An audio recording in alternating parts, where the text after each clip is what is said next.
Good morning and welcome to Teach Me Bees.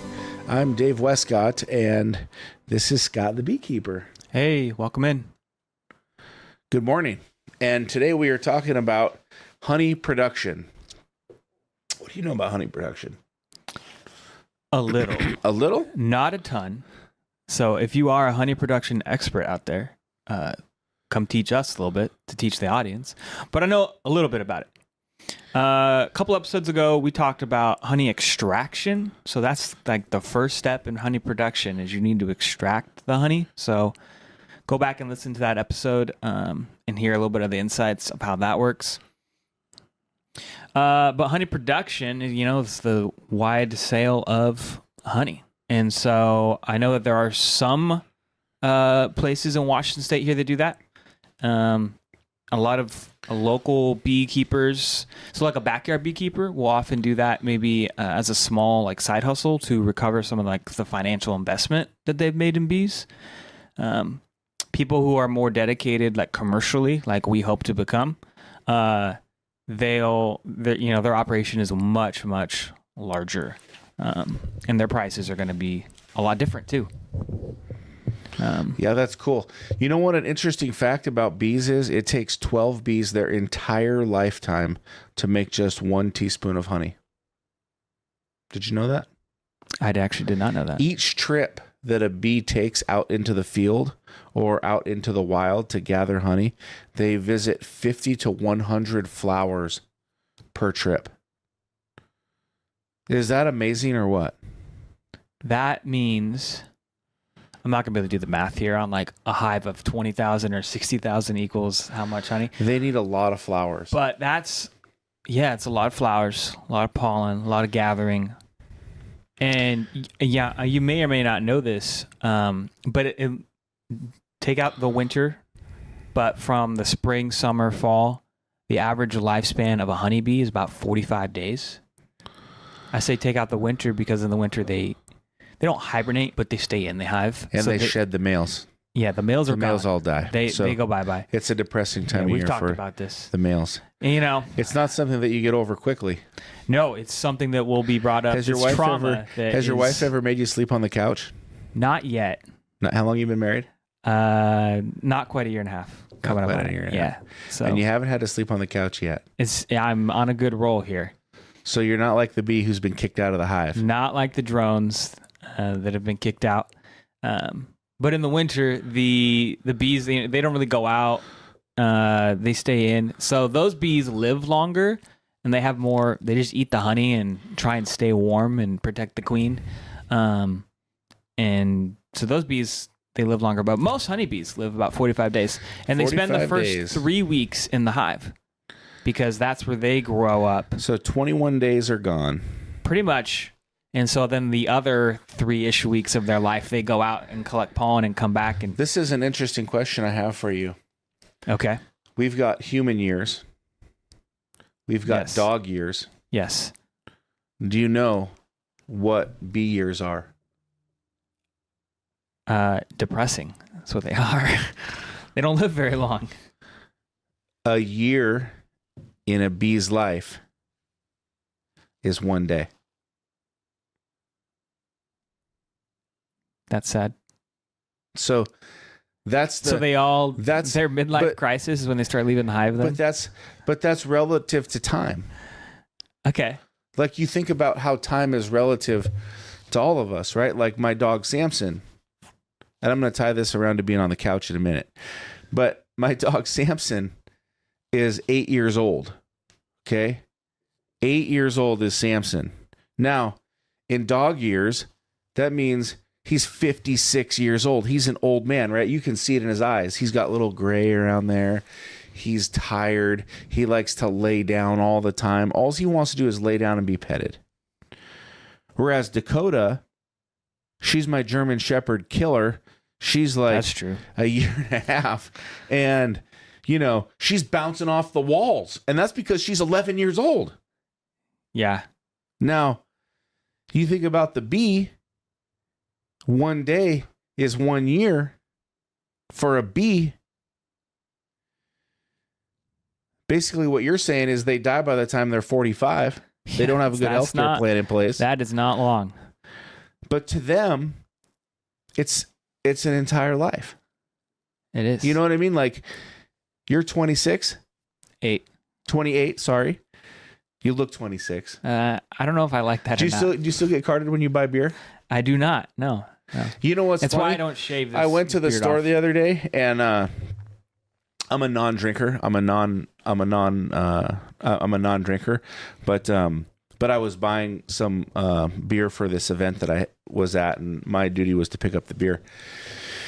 And I'm in line, and I mean, look at me. You know, like I don't look like I'm a teenager. Okay, you don't get this kind of weight that I have on me in your teens. This just doesn't happen. And the way that the weight is sculpted is just, you know, for me, it's perfect, right? Like the way that it fits my body. It's not like mushy fat. It's hard fat. Like it's muscle fat, I like to call it. And, Strong. you know, if you were to see a teenager of my size, you would think, oh my God, that guy is, or that guy, oh my goodness, what happened to them, right? That is horrid. And I'll tell you that this is important because Victoria's Secret, who went woke, you know, they said, hey, we're going to have models of all shapes and sizes. Uh-huh. Do you know that their sales went in the toilet? They went absolutely in the toilet. And the CEO actually came out and said, hey, we have to abandon this entire woke thing, and we have to go back to pretty girls in lingerie. You know, I don't know how I got on that, but at the end of the day, you got to stick with what works. And what I'm saying is that when you are in your 40s and you got the little weight, you've worked it out. So you're looking good. Your weight is looking good. And it's the same with the bees. Where was I going with this whole thing? I got into Victoria's Secret. Something about get carded. Oh, get carded. Yeah, that's right. Get carded. You know, normally that never happens to me where I get lost in the middle of a story. Normally I can weave that son of a gun back together again. But it's been busy. So getting carded. So I go out and I get carded. I get carded by like an 18-year-old checker. He's just trying to do his job, you know? Probably cards everybody. He doesn't card you. You said you don't get carded. I haven't gone to his store. You don't get carded. Did you get carded at the whiskey bar the other night? No. See what I'm saying? No. I feel judged, Ralph. You should. Because, I mean, you're, as we've mentioned before, every episode, you are a specimen of a man. I'm like Tom Cruise. You are. Something like that. So, Ralph, when was the last time you got carded? I actually got carded a few weeks ago. What? And it was the policy of, I know. With that white beard? With the white beard. How did they card you? I don't know. You never know if you're faking, you know? They said it's their policy. It doesn't matter. They got to card everyone. And honestly, I told the cashier, like, thank you. Thank you. That means a lot to me. It's the first time in probably 30 years I've been carded. That's so... Okay. So honey production. Honeybees don't get carded though. They don't live long enough. They don't get carded. But so here's the thing. Sometimes you wake up in a fog. Yeah. And as you get older, you're going to wake up in a fog more and more often. The more kids you have, the more you're going to feel like your life is in a fog. Right, Ralph?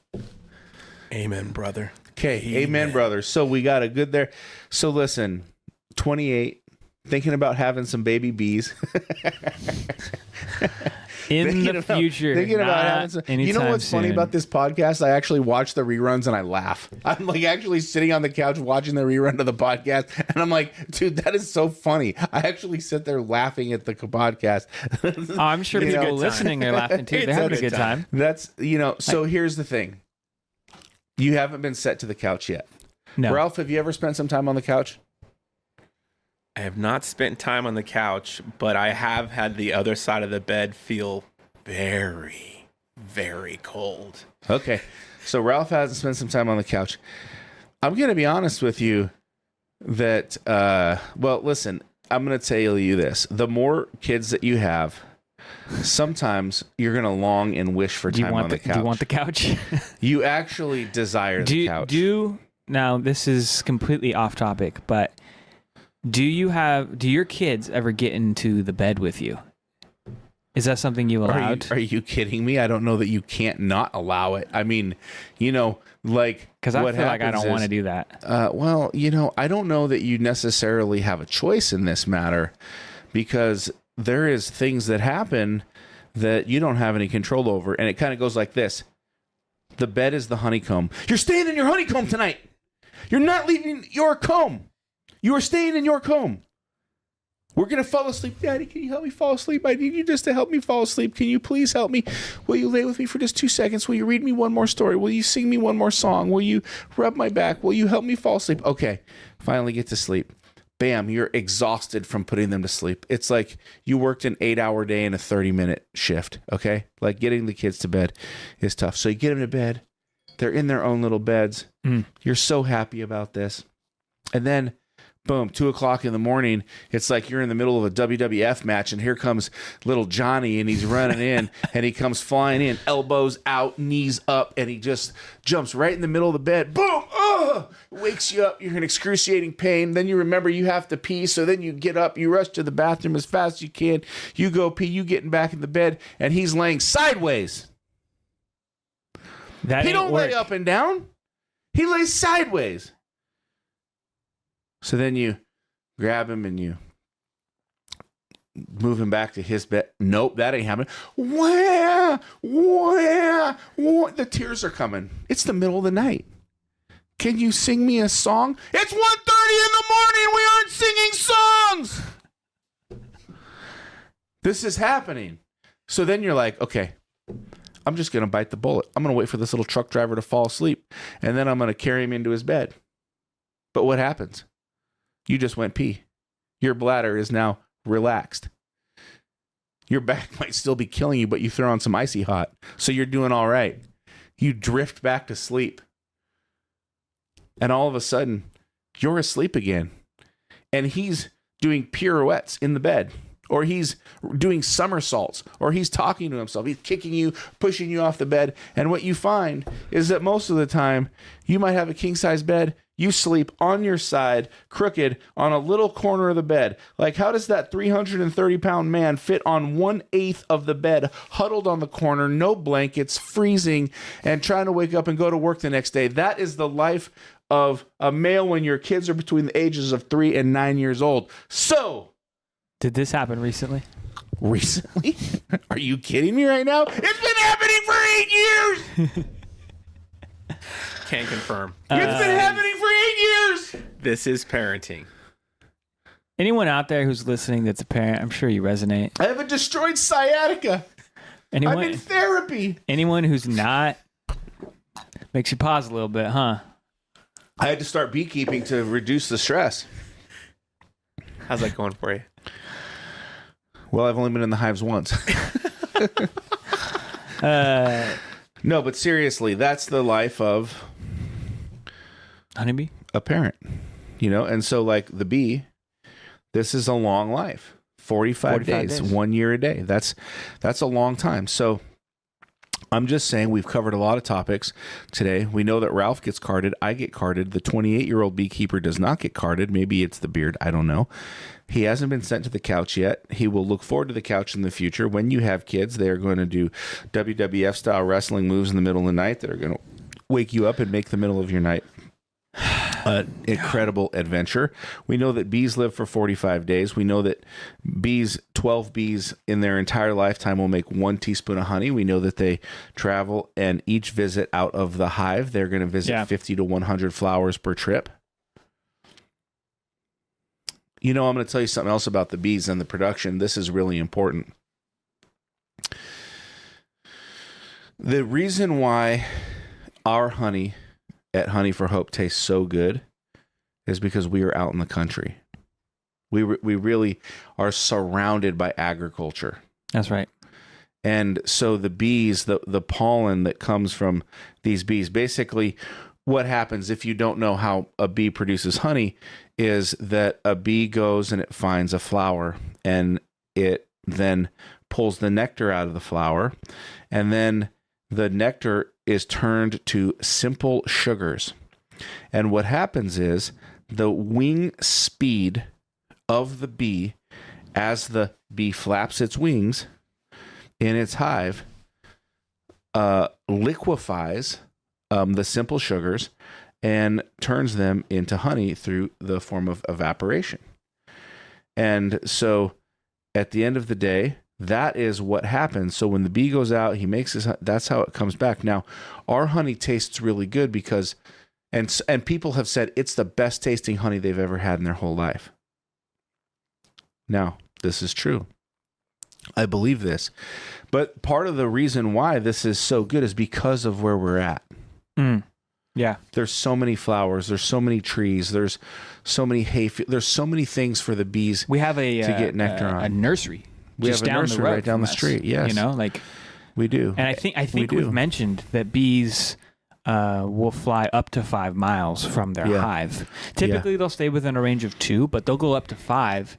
And they can, their built-in GPS, if you will bring them right back to their hive location, which is why if you move your hives, you must move them at least a mile from their current location. If you move them like 100 yards or something, they're going to get confused. Get lost. Like, where'd my hive just go? Like, that over there is not my hive. It's right here. And so bees can't move. So this whole thing we're talking about here is our honey tastes really good because of where we're at. Now, if you have honey in an area where, if you're producing honey, or you have hives in California where you've had a lot of fires, your honey is going to taste somewhat smoky. It's actually true. Here's the flip to that. You don't want to eat honey from New York City. The truth of the matter is that honeybees will actually pull sugars and different things from many different sources. They actually you can't control where they go. You can't control where they go, and they need water. So interestingly enough, like, we have a bathtub, and then what we do is we put sponges in that bathtub. It's out in the field, and then that gives little landing pads for the bees to come and get water, because bees actually drink water. They actually need water to be able to drink, and so. Like, if you think about it, if you're in the city and you're beekeeping and your bees are out, they're maybe getting that water in a puddle on the ground, or maybe they're in a trash enclosure. Have you ever opened up a trash enclosure and been swarmed by things that go buzz? Yes, you have. So at the end of the day, like, you need to be very careful of this. Plus, your water sources, like, the bees are going to get water from the water places that's nearby. If you're next to a city dump, if you're next to, a lot of, like homeless activity, like, that might be kind of tough on your honey, because they're going to bring that back. They're going to make that honey, that honey, that flower nectar breaks simple sugars, break it down. And then wing speed, the flapping of the wings, this is what's going to make the liquefaction of the honey. So you want to be very careful about where your honey actually comes from. Yeah, I was in a beekeeping class recently, and our instructor said, don't ever label your honey pure organic or all natural or whatever, because you really can't control where your bees go. Like, if they were to fly into something that does have pesticides or something along those lines, like, you can't control that. You can put them in a location that reduces that kind of thing, like that they may not have access to it, but you can't control the flower that your bee goes to, or the trash that it picks something up from. But you can call your honey raw honey. It's a natural honey, and you can say something to the effect that we've done our due diligence. We've done what we can to make this as natural as possible. And so in honey production, there's typically 2 forms of honey, raw honey and processed honey. So raw honey is that you cannot filter out pollen or remove small organic materials. Like, you obviously will filter it out from the comb and like the extraction process that we walked through, but you can't filter out the smaller pollen and such. Where processed honey, if you do that, it becomes processed honey. And processed honey can also be anything that's cooked or pasteurized, blended, spun, all these things that you might see honey that says this in the store. And so that's how you can tell the difference between raw honey and processed honey. And processed honey doesn't mean a lot's in it, but it could. Where raw honey means there's nothing in it. That's as natural as you could possibly get. That's with how I your want honey. my honey. So that's the honey that we want to make I Honey for want Hope. raw honey. Is we want to have raw honey. We want that to be as natural, as organic as we possibly can. So just know that when you're searching for your honey at your local market or in your store. And yeah, here's another thing to note: support your local honey company, right? Whether it's Honey for Hope or it's somebody else, support your local beekeeper. And I'll tell you why. Last year, honey production dropped a staggering 126 million pounds, or 14%. Nationally. That was in the United States. Wow. That's the statistic that I read. I mean, I'm sure you can go to any different news source, and if you read fake news, you're going to get the wrong information. So stay away from fake news. But at the end of the day, about 126 million pounds, a staggering. Bees are on the decline. So you know what? Support your local beekeeper. The truth is, the guy with 50 hives, 100 hives, like, you know, he's putting his life and his heart and his soul into that honey. He's making sure it's pure, it's best. You go into the grocery store, you know, and you buy honey that's processed and it's mass produced. Like, you're not helping the local beekeeper. And the local beekeepers, the backyard beekeepers, are a massive force when it comes to the actual production of honey. Like, these people love their bees. They take care of their bees. They pamper their bees.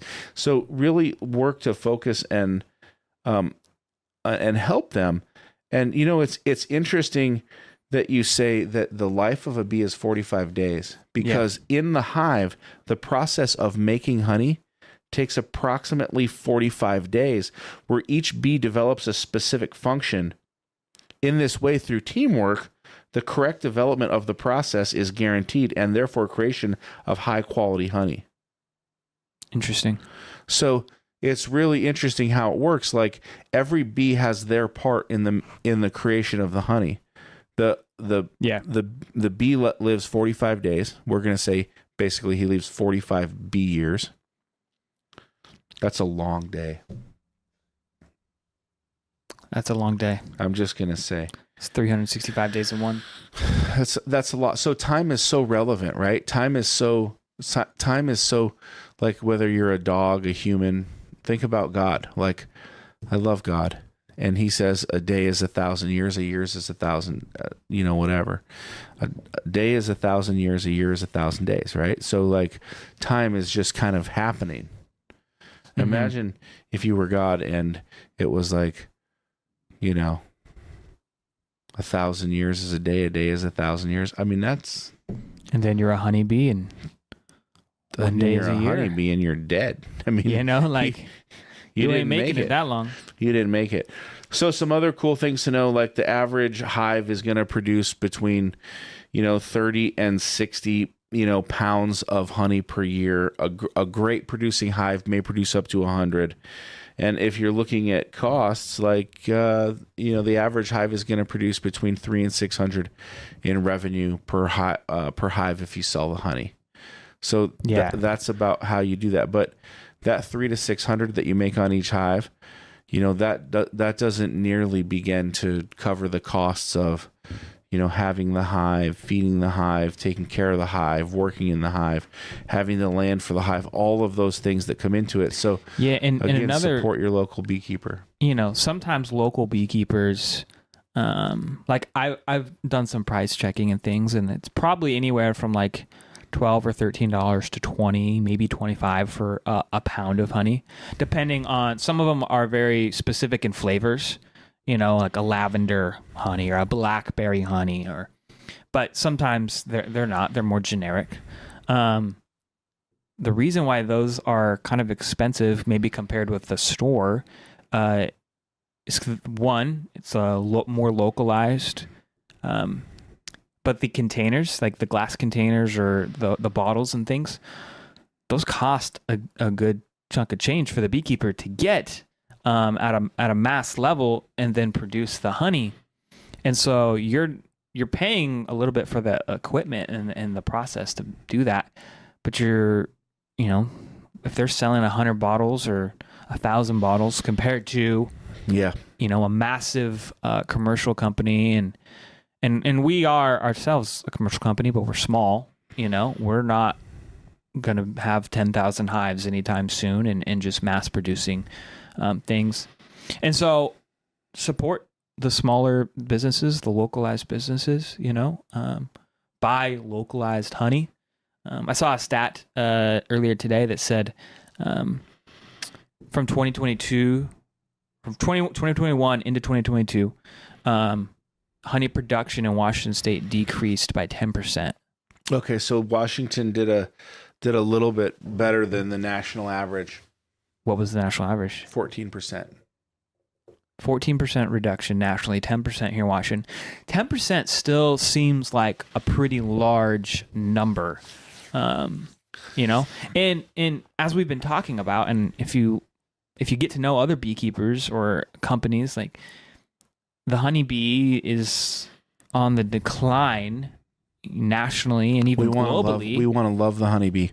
And so that's a little concerning that honey's also decreasing. Yeah, that's a bummer. Save your honey, stockpile it. It's like, listen, honey is like toilet paper in the pandemic.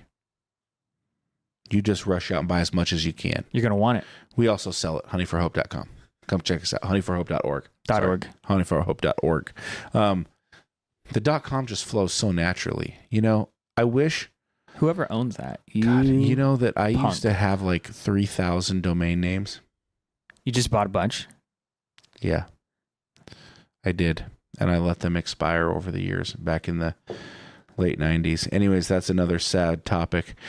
Listen, how many times a year do you pull honey from your hives? That depends on the strength of your hives, but the generally prime time is August, maybe a portion of September. That's because that was going to be my next question. When do we pull it? Time to pollinate throughout the spring and summer. Because they come out of the winter weaker, smaller. There's not as many there. They need to kind of regrow, recover, and explode in growth. And so that happens in the spring, early summer, and by late summer, definitely you can be harvesting. And if you see a beehive, there's going to be one, probably two Langstroth hive boxes. Those are the big, deep boxes. And then when you begin to see more, a third box, a fourth box, maybe a fifth box if it's a really producing hive. Those above the bottom two are all excess honey. You need to keep the bottom two for them to have their own food supply. That was going to be my next question. But everything else, bees eat their own honey. They do. Bees eat their own honey. So we're going to check that off the list. So really cool. Bees eat their own honey. So that means that, if you see a bunch of bees dying, you probably don't want to eat that honey. I'm just kidding. So if you see a bunch of dead bees in New York, the honey's bad, right? They killed themselves off their honey. No, that's not true. That's not true. I absolutely made that up. That's fake news right there. That is fake news. That is fake news. I just produced fake news like CNN Vetted here on the spot. And MSNBC and all of these other fake news outlets. So there's a little political jab for you. The only reason I say that is because I was watching this thing and they were saying that, how Biden's economy is, when we were going way off the deep end here, is so strong. Best economy, best economy, best economy. And I'm thinking to myself, as a normal person, like I can take a lot of nonsense. Like I can listen to a lot of nonsense in my life and I can probably accept it. But when I read the Puget Sound Business Journal every morning and there's another company laying off thousands of workers, like I read it, right? I read it. Hey, Expedia, planning for more layoffs. Hey, Microsoft, more layoffs. Amazon, more the list goes on from companies that are making layoffs. And then, you look at the interest rates to buy a home, you as a young man. It ain't happening anytime soon. Everything comes back. This is the first time in American history that it's a bad decision to buy a house versus rent. And the interest rates are anywhere between 8 and 10%. But you look at that and you say, okay, well, what about the 1980s when when interest rates were 18 to whatever, 23% or whatever. But you know what the difference is? Is that back in that day, a house was $40,000. If you grew up in Ohio, right? Ralph, you're from Ohio. Yes, sir, I am. A house was like $19,000. Yep. I mean, like, you think about a $19,000 loan with 20% interest, like, I'm still okay with that because that's kind of like what happens on most people's credit cards. You know what I'm saying? So, like, at the end of the day, I'm all good, but, like, literally, you can't tell me that this is a strong economy when it's continual layoffs and you shouldn't even buy a property. I'm just saying. Yeah, things aren't the greatest. I'm just saying. So, like, at the end of the day, the fake news, maybe I took that a little too far. I'm not getting political on this show. I believe everybody is equal, especially bees. So a couple of more things was it's not recommended to pull honey from your hive in the first year. Why is that? Hive strength.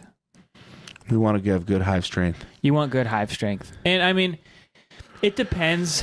That might be for the backyard beekeeper potentially who's got 3 hives, that it's like, okay, or 1 hive, like maybe, which by the way, always get more than 1 hive if you're starting, just so you can compare how multiple hives are doing. How much is each hive worth? Do you know? If you buy a nuke hive to start with, which is, I don't know, depending on where you go, maybe $200 to $250, maybe more, depending on your location. I don't know. Then you're going to add to that, your hive, it's going to grow. You probably got to put in some sugar water or some pollen patties or different ways to feed it. Your supplies. The hive's probably $700 in value, I'm going to guess. $700 in value. And then if you're producing honey, if you're producing honey, yeah, definitely over time it will increase value. You can make that money back in honey production. So that's your quickly. Perceived value of the hive. Ish, maybe 5. Sure, let's go 5. It doubles in value. That's probably fair. Perhaps more if it's a strong hive. This is a good lesson for business. This is a good business lesson right here. So it definitely, because you start small and it grows, and it can grow pretty exponentially. It can. But the first year is crucial. And if you get a new hive in the spring, the first 3 months are going to be really important to feed it. Yeah, you got to feed it. Because you want them to grow exponentially. Like our hives that we're getting in the spring, we purchased the comb that it's already going to come with, so they don't have to draw that out from the frames, because that takes time and energy and maybe a whole bee's life, if you will. So our hives that we're going to get in the spring are just going to be able to kind of hit the ground running, being able to produce honey and gather the pollen and nectar to start that already. So, I don't know. In general, I think we might be able to harvest twice a year, potentially more, depending on how we do. On how strong our hives are. Possibly like an early summer, like a June-ish, and then maybe a late summer, like a August or September. In the first year, we're probably not going to have that first wave of honey production, just so that our hives build up their strength. We want strong hives. That's how they survive the winter. That's how they keep producing. And a lot of beekeepers in our area, especially smaller beekeepers, are going to keep their hives here over the winter. We want to move them to California so that they stay healthier, stronger, and can even fly out of their hive more frequently. And so anyways, that's good. Honey production, look for it come late summer 2024. We want to be there. So we're going to bring this thing in for a landing. Yeah, really one question before you guys leave. Yes. All right, Ralph. Yes, one Ralph. takeaway that you guys, what's one thing you learned this year with these first 3 hives about honey production that you're going to take with you into the next year? Well, mine is that when you eat raw honey, it has tons of, I'll just call them antibodies for lack of a better word, but there is a ton of nutritional value. Like eating a tablespoon of raw honey is better than taking your multivitamin. Dang it, that was fake news. I made up the second part. But it seems to me that eating a tablespoon of raw honey is really, really good for you and really, really healthy. I don't know if it's better than your multivitamin. So keep taking your multivitamin. And we can... go ahead and fact check that if you will. We can come back to that one. Go ahead and fact check that. What about so you, that's Scott? my biggest takeaway. How about you? The process can be a little laborsome. I will say that. But I think the making sure your hives are as strong as possible, so that you have good honey production. You know. Yep. Because we had one hive that we just didn't even touch, and a two that we just took a little bit from this year, just to kind of taste test, if you will. Yeah. And so if the hives were even stronger, then maybe we could have taken more, And these hives coming up, we want to make them strong and viable. Super strong. So the stronger the hive, the more protected it is against predators and such. The more production it's going to be, the more likely it is to survive the winter and return next year with strength. And so the stronger your hive is, the better your hive is doing. So as we bring this thing in for a landing, let's just recap. We've been a lot of places today. We've been a lot of places. We're going to recap just on the bees. We're not going to focus on the kids and WWF and fake news and economy and getting kicked out of bed. We're not going to focus on any of those things.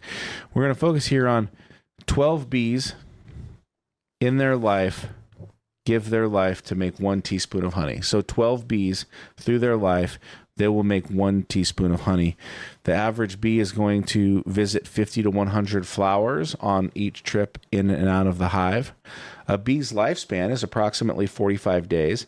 I will say that the comment of a bee's life being 1 year per day was totally made up and just for the laughing and comedian aspect of the comical aspect of the show. So that is not a true fact. Just want to clarify that. The value of a hive is between $120 and $200. That's a new hive. So he said about 200. We learned about raw honey, the differences between raw honey and processed honey. We prefer raw honey on the show. Yep. You should be pulling you should not be pulling honey from your hive in the first year unless you want to take a taste test or unless it's really strong, comes with comb, some of those things that we discussed. We shouldn't take honey out of the hives more than 1 to 2 times a year. The best time to pull honey is between July and September, and bees eat their own honey. These are some of the key facts that we went over. Did I miss anything? You know what? Honey's pretty great. Honey's pretty great, which means I did a really good job on the recap. So listen, the purpose of this show is to just have fun. It's to laugh and to enjoy life. We want to have a good time. We want to have sweet conversation, and we want to have You never know what's going to go. Sweet honey. a sweet time enjoying our honey, and we sweet want to have honey. a sweet time enjoying the show. Teach Me Bees. So what can you expect? You can expect some joking around. You can expect some laughter. Some fun. You can expect some off-topic commentary, and you can also expect to learn about bees. Absolutely. Because guess what? If you've ever spent time in college, we don't want to be the professor who bores you to sleep. Therefore, We've all been there. we've got to interject a little bit of fun. You All know, right. we want to be the hybrid That's of, in high school, you always have the fun history teacher or PE teacher. I was But thinking art teacher. You don't learn a lot. but- Okay, maybe art teacher. And then you got the English teacher that all you do is learn, write, whatever. We would like to mesh those points. Some fun and some education. We want to be like the PE teacher. Can Yeah. I say the hot art teacher? The hot art teacher. I don't know. and the That would be me, the hot art teacher. that's right. The Ralph's the hot art teacher. Digital arts. Ralph, Shake it like you make it. Anyways, listen, we're bringing this thing in for a landing. Teach Me Bees. It's an amazing podcast. It's a lot of fun. If you like this, if you enjoy this, we're back the same time next week. Thursdays are the day. Mark it in your calendar. And listen, if you are a beekeeper or you know bees and you want to join the show, give us a say. We'd love to have you on the show. We'd love to hang out and chat with you. So listen, I'm Dave Wescott. Follow me on LinkedIn. Follow me on Facebook. And thank you so much for hanging out on Teach Me Bees.